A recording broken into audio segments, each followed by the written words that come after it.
With his gallant gesture, Gulliver had won the hearts of the people.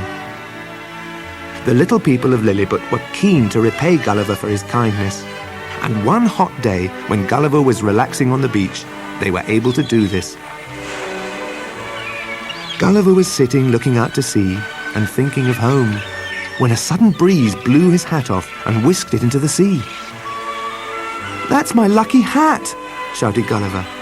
"If I don't get it back, my good luck will run out." A group of little fishermen who were standing nearby heard Gulliver's plea and soon thought of a clever way of rescuing Gulliver's hat. They swam out to sea, attached string to the hat, and used tiny horses to drag it back to the shore. Moving a big hat like this was not an easy task for the horses, but they managed to swim back to the shore with it. When they got the hat back onto the shore, the fishermen all stood around huffing and puffing as Gulliver ran across the beach to pick up his hat.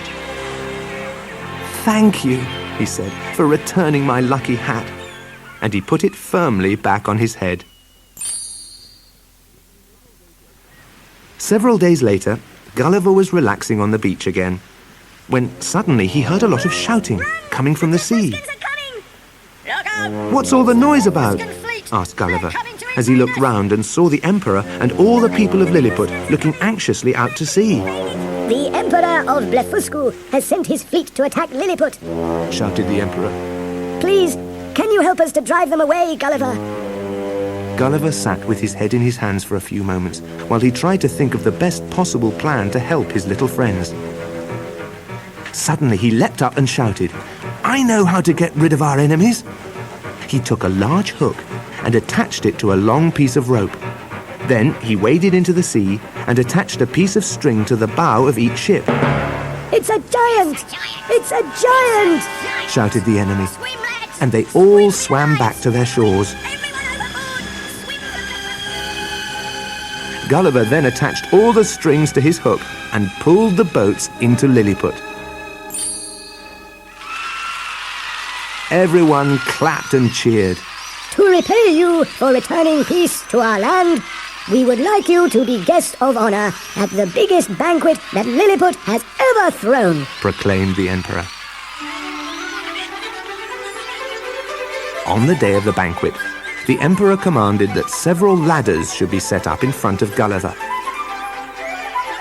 The ladders allowed the Lilliputians to carry food to him, and the food was certainly amazing. There were legs and shoulders of mutton that were smaller than the wings of a bird, pigs tinier than Gulliver's fingernail, and whole fruit smaller than an orange pip. Although the portions were small, there was more than enough for him to eat. There was plenty of drink for him too, but the beer was served in such tiny glasses that Gulliver needed to drink several barrels at a time to quench his thirst. By the end of the meal, Gulliver was so full that he could hardly move. He turned to the Emperor and said, "That was the best meal I have ever tasted in my life. Thank you so much."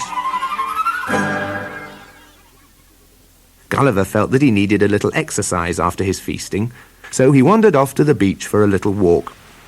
As Lilliput was such a small place, he only had to walk a few paces to get to the beach. He began to stroll up and down, and when he looked out to sea, he saw, to his amazement, a large upturned shape floating in the water. "That's certainly not a hat," he said to himself. "In fact, that looks like a little boat. If only I could get it to the shore, I might be able to sail back to my own country in it." Gulliver wanted to swim out to sea straight away to have a closer look. "It's not a good idea to swim straight after you have eaten. Leave the boat until morning. It's stuck on a rock anyway," said one of the fishermen. So Gulliver took his advice and waited. In the morning, all the little people of Lilliput gathered on the beach and put their fleet of ships to sea to help Gulliver drag the boat back to shore. When they had the boat back on the shore, the Lilliputians set up a system of ladders and pulleys so they could reach the boat. Then they set to work to make it seaworthy again. They all pulled together. Some did the painting, while others mended the holes in the wood with their miniature hammers and nails. Over here!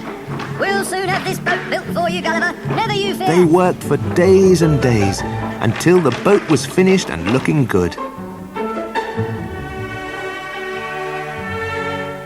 At last, I'll be able to sail back to my own country and see all my old friends again, said Gulliver. We'll be sad to see you go, cried all his little helpers. Later that day, Gulliver put to sea and waved a sad goodbye to the Emperor and his subjects. "This has been the most exciting adventure I've ever had," he called. "But it is a long time since I saw my home, and I must return. But do not worry, I will not tell anyone the name of your land, so you will never be invaded by giants like me." Goodbye! Goodbye, Gulliver! Come back and see us again! And with a final wave, he sailed away.